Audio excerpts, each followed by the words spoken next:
2026년 투자는 어떻게 준비해야 할까요? 앞으로의 경제 전망, 핵심만 딱 짚어드릴게요. 지난 몇 년간 수익률 정말 엄청났죠?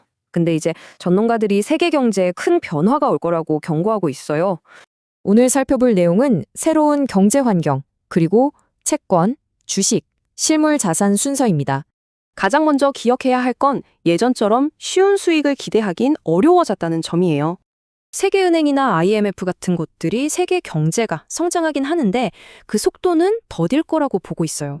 세계 각국이 자국 중심으로 움직이면서 인플레이션 위험이 계속될 수 있다는 거죠.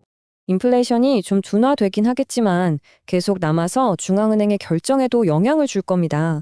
이런 불확실성 속에서 전문가들이 한 목소리로 강조하는 키워드가 바로 우량함입니다. 자, 첫 번째 자산은 바로 채권입니다. 오랫동안 외면받았지만 이제 상황이 바뀌고 있어요.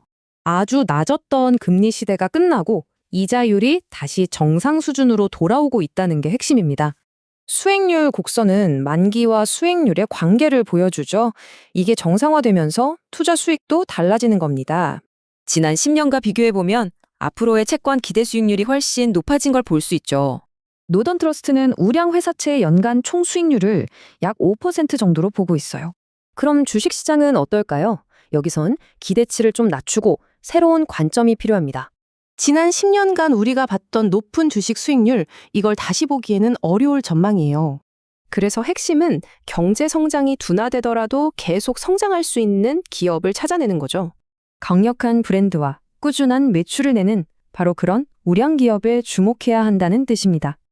흥미로운 점은 이런 기회가 미국 시장에만 있는 게 아니라 전 세계에 흩어져 있다는 겁니다.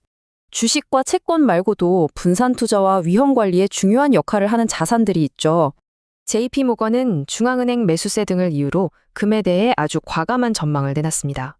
천연 자원도 마찬가지예요. 각국의 자리파 추세 속에서 수혜를 입을 걸로 보입니다.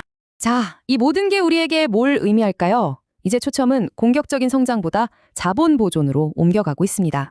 즉, 자신의 위험 감수 수준과 투자 기간에 맞춰 포트폴리오 균형을 잘 잡아야 한다는 뜻이죠.